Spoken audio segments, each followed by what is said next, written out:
Radio Flandre, plus proche, ensemble. Alors aujourd'hui, on est avec Benoît Flao, qui est originaire de Godvarsveld. Nous y étions au dernier numéro de Focus avec Arnaud Delbar. Mais aujourd'hui, on est à Bailleul, dans un peu le théâtre, non pas des rêves, mais de tes idées, de tes inspirations. Et tu as beaucoup de casquettes, alors je vais te laisser te présenter. Alors, je suis originaire de Bailleul, j'y ai vécu pendant une vingtaine d'années. J'habite Godvarsveld, un charmant village des Flandres. Je travaille actuellement comme formateur ici au sein du centre de formation. De Don Bosco, dont on a la casquette ici juste derrière. Effectivement, alors il n'y a pas que ça, il y a de multiples casquettes. Consultant et animateur culinaire, président fondateur de l'Assiette Gourmande, on va longuement y revenir. Délégué des Hauts-de-France de l'Académie nationale de cuisine, évidemment. Ambassadeur des Hauts-de-France du championnat de France du dessert. Tout à fait. Tu portes la veste. La veste, voilà. Tout à fait. J'en oublie, il y a autre chose, le carnaval peut-être? C'est une deuxième passion, voilà. Comme tout flamand, comme tout bailleullois. Tout à fait. On est un peu obligé de sortir quelques jours à Bailleul pour voir s'il y a un peu d'ambiance. Alors ma première question, c'est comment on fait pour gérer toutes ces casquettes, et je ne parle que de la cuisine, pas du carnaval. Déléguer et faire confiance aux gens. Donc c'est une réussite collective. Tout à fait. On ne fait rien tout seul. Alors là, par exemple, pour le dernier événement en date, on y était, l'Assiette Gourmande, qui a été créée en 2003, donc là, il y a un anniversaire à fêter. C'est ça. Tes impressions, là, un peu à froid, comment ça s'est passé? Belle édition. Très content, une édition exceptionnelle, surtout après le Covid qui a, je pense, fragilisé beaucoup d'associations, qui a fragilisé beaucoup d'événements. Ça a été une réussite, non seulement une réussite, mais en plus on a monté d'un cran. C'est-à-dire, par rapport aux anciennes éditions, qu'est-ce qu'il y a eu en plus? La médiatisation peut-être? Alors la médiatisation, mais pour moi c'est surtout ce qui a été mis en place pour les personnes en situation de handicap. C'est des choses qu'on ne voit pas, mais on a mis une petite salle de détente pour eux, on a essayé de travailler sur l'accueil. L'objectif cette année c'était vraiment de valoriser les jeunes et de les mettre en lumière. Voilà. Donc pour nous c'était la plus belle des réussites cette année. Donc l'idée vient de toi. Et après, comment ça a évolué? Comment cette idée a pu germer et devenir collective? Alors à l'origine, je travaillais dans un ESAT, donc un centre d'aide par le travail sur Villeneuve d'Ascq. J'étais chef de cuisine et responsable du restaurant. Et je venais juste de gagner un concours. J'ai gagné le trophée régional de cuisine. Et effectivement, quand vous montez sur la première place d'un podium, forcément quand vous y descendez, vous sentez pousser les ailes, vous avez la presse. Ça met en confiance. Et ça met en confiance. Et en réunion d'équipe, mon directeur me dit « Mais Benoît, il faut que tu saches, pour aider les jeunes, il faut vraiment que tu les aides. Transmets ta passion et tu verras, ça va bien se passer. » Et je lui dis « Moi, à part faire à manger et les concours, je ne sais pas faire grand-chose. » Et en disant cette phrase, je me suis dit « Mais pourquoi on ne ferait pas un concours pour eux? Parce que ça les valoriserait. » Quand je lui en ai parlé, il m'a dit « Mais vas-y, fonce, ton idée elle est excellente. » Et donc j'ai commencé à organiser ça tout seul, j'ai appelé 2-3 structures, j'ai appelé un ami qui s'appelait Pascal Pilier qui était à la Chambre d'agriculture des Hauts-de-France, du Nord-Pas-de-Calais, je lui en ai parlé, il m'a dit écoute si tu veux, moi je peux t'aider à organiser le concours. Et j'ai appelé le lycée Sainte-Marie qui m'a répondu tout de suite mais avec plaisir on va t'accueillir. Donc à l'origine il y avait monsieur Huberland, chef de travaux qui m'a donné un coup de main et on a monté le projet. Et d'année en année, on était arrivé à la 5e année, j'avais 4 équipes de la région. Et j'ai décidé de l'ouvrir à d'autres régions. Et on a eu Besançon, on a eu Nice, on a eu Montpellier. Et tout de suite, on a eu 5 équipes nationales. Ce qui a posé quelques soucis parce qu'on n'avait pas mesuré que les équipes venaient de loin et du coup, j'avais pas d'hébergement. Donc on a commencé à avoir des hébergements. Donc là, la municipalité nous a aidés sur les logements. Ensuite, j'ai continué à chercher parce que je voulais faire grossir l'assiette gourmande. Et je me suis dit, ça serait bien de trouver d'autres pays. Donc j'ai trouvé la Belgique, j'ai trouvé le Luxembourg. Ensuite, j'ai trouvé le Maroc. Plus compliqué déjà? Ouais, plus compliqué, mais quelle richesse.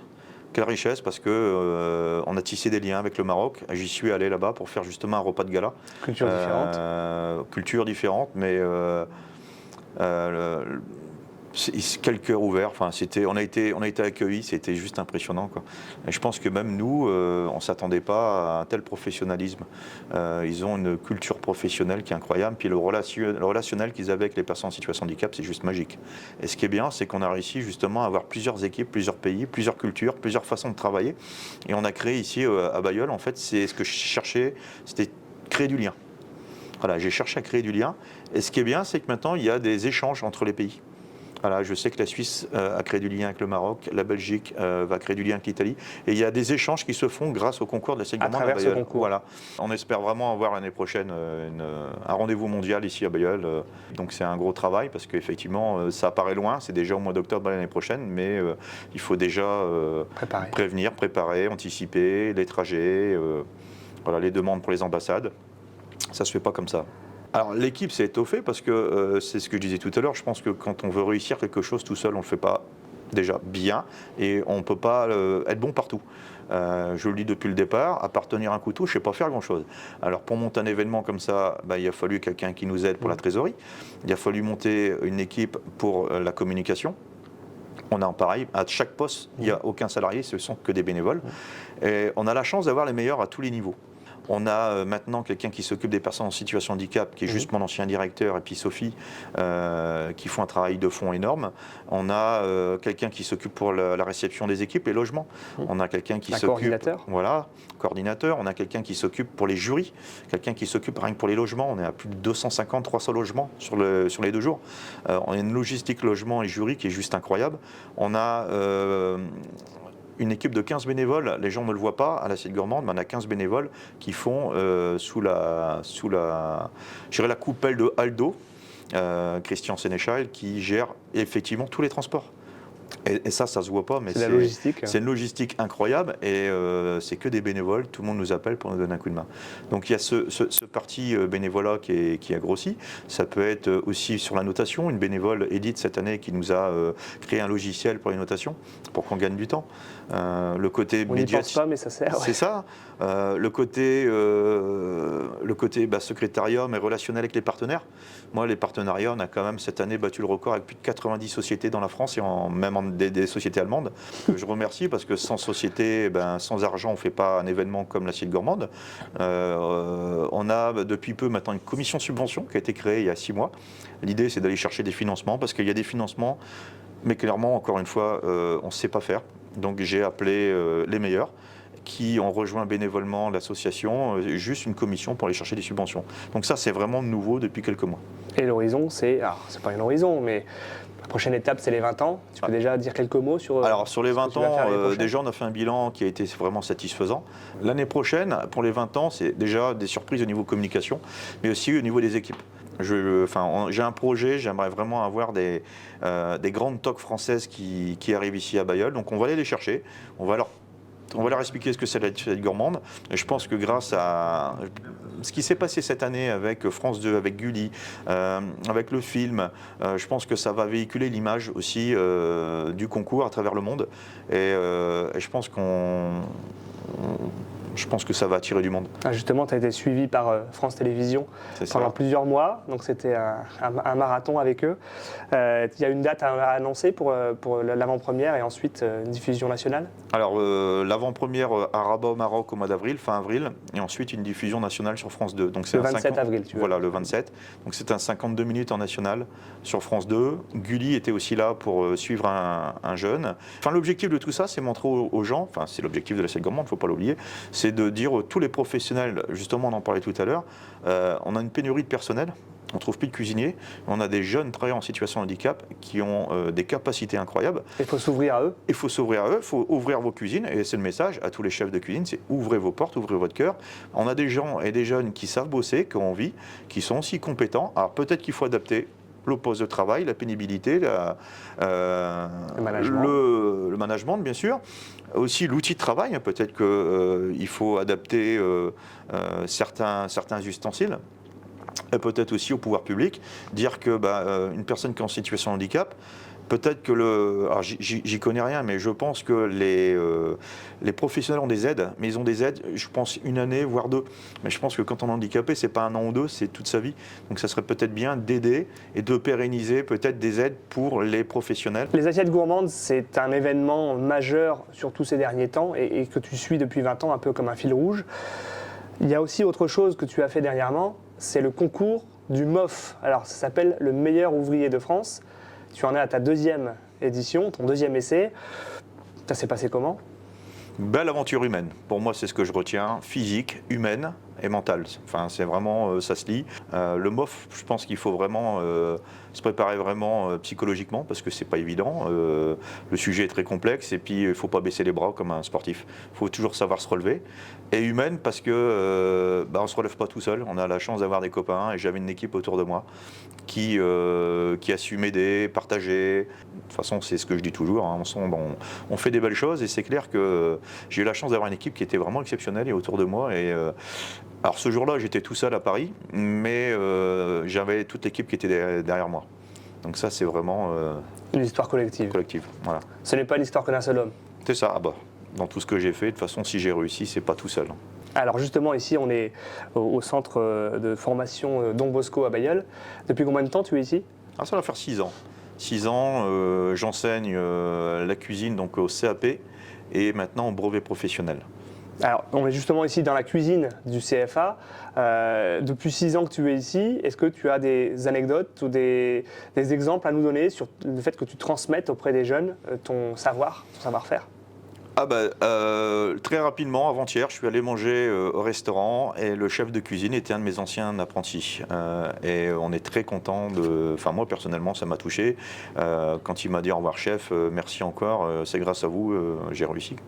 Encore un exemple de transmission. C'est super quand vous allez dans les restaurants et puis que le chef, c'est un ancien apprenti. Je trouve ça extraordinaire. Enfin, c'est le plus beau cadeau.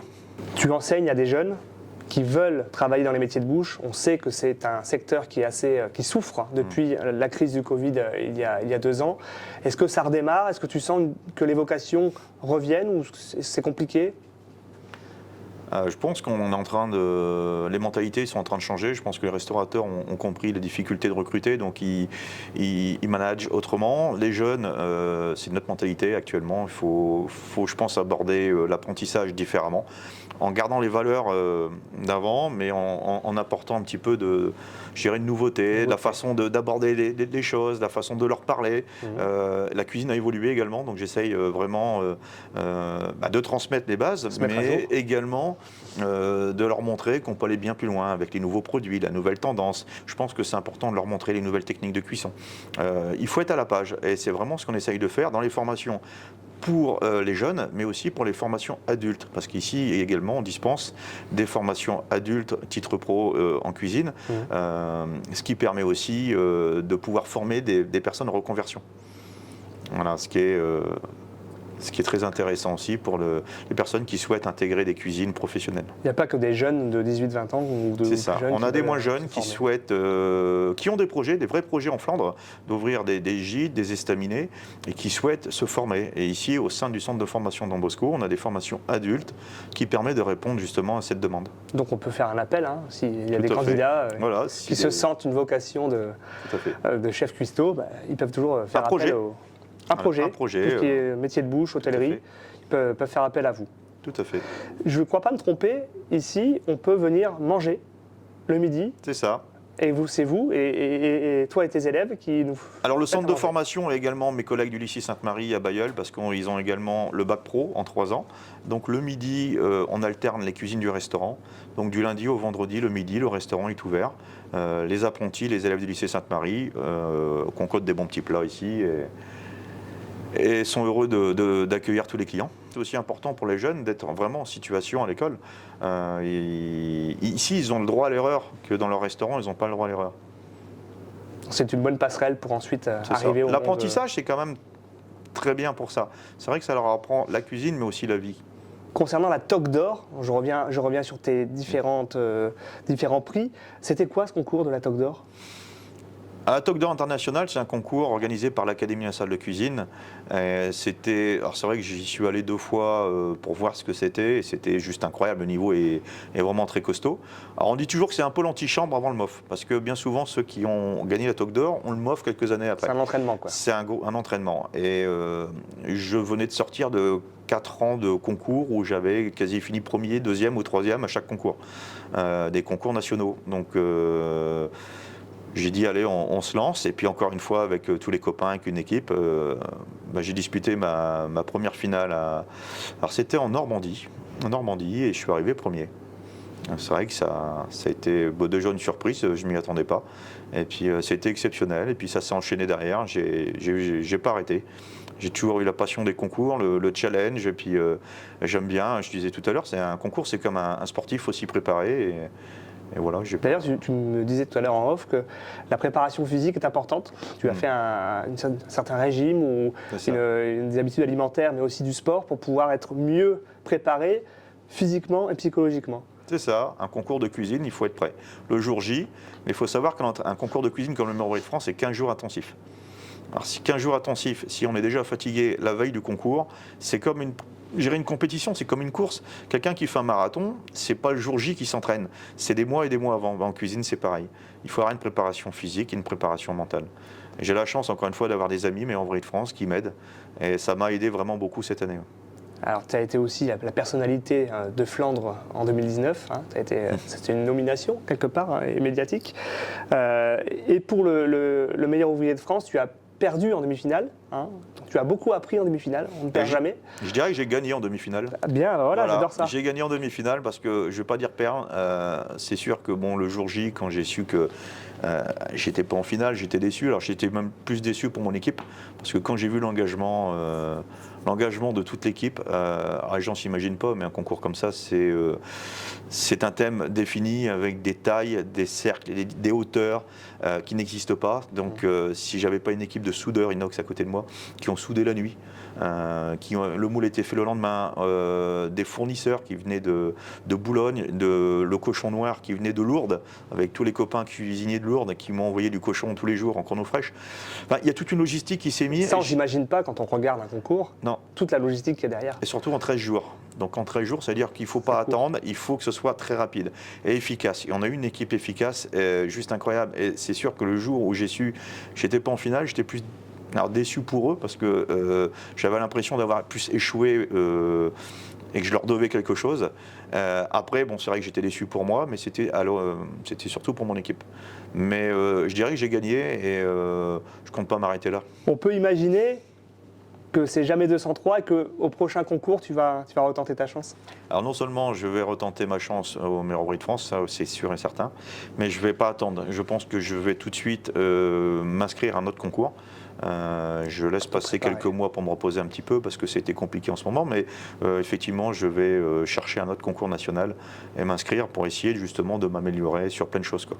Et au-delà du concours, tu as certainement d'autres idées derrière la tête. Je pense que ça ne va jamais s'arrêter, ça. L'Académie nationale de cuisine des Hauts-de-France, dont j'en suis le délégué, a plein de projets, et c'est vrai que j'aimerais, j'en ai un sur la Flandre, où j'aimerais organiser un événement autour de la gastronomie flamande.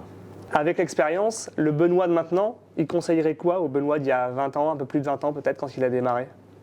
Fonce, et puis fais confiance aux autres. Tu m'as dit tout à l'heure, en faisant grandir les gens, on fait grandir les projets. C'est vrai, c'est vrai. Belle phrase de conclusion, ça. C'est vrai. Ça permet d'encourager aussi les personnes qui auraient des idées, et on en a beaucoup besoin après la période compliquée qu'on a vécue.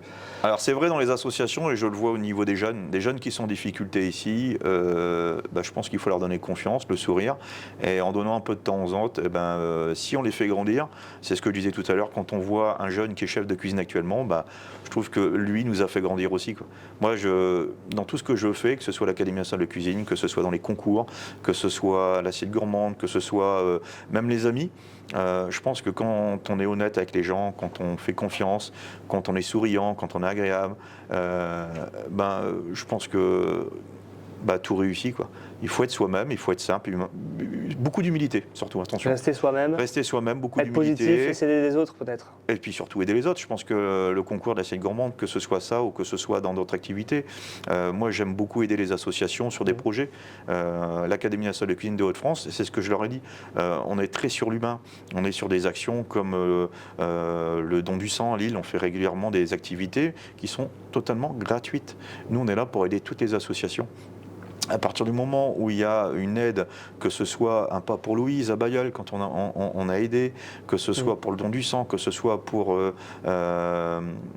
CHR de Lille, on fait beaucoup d'actions avec l'Académie nationale de cuisine des Hauts-de-France, c'est tellement facile de rassembler des gens autour d'un projet comme ça, et les gens sont heureux, quoi.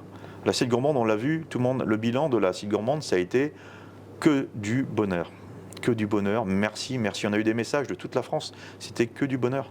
D'ailleurs, pour le meilleur ouvrier de France, tu as eu un message sympa qui comparait à Karim Benzema les ballons d'or. C'est ça. Tu peux en parler ? J'ai eu plein de messages touchants, mais c'est vrai que Karim Benzema a mis du temps pour obtenir le ballon d'or. Et dans ce message, c'était je pense que je dois peut-être prendre un peu plus de temps pour le meilleur ouvrier de France, mais il ne faut pas baisser les bras. Et j'ai eu beaucoup de messages en disant baisse pas les bras et tu vas y arriver. Et c'est vrai que c'est pour ça que j'ai aussi envie de remonter en selle. Mais je ne veux pas attendre le meilleur ouvrier de France, j'ai envie de remonter en selle rapidement parce que je pense que c'est comme une compétition. Il ne faut pas baisser la tête, il faut la remonter rapidement, il faut continuer. Passion, volonté et persévérance. C'est ça, et c'est la transmission que j'essaye d'inculquer à mes apprentis. On te souhaite, on t'encourage à continuer et merci pour toutes ces actions parce que ça fait briller la Flandre.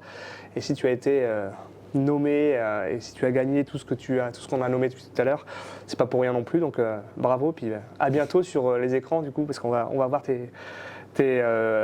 ton parcours à travers les écrans. Donc merci encore. À bientôt. Merci à vous. Merci Benoît. Radio Flandre, plus proche, ensemble.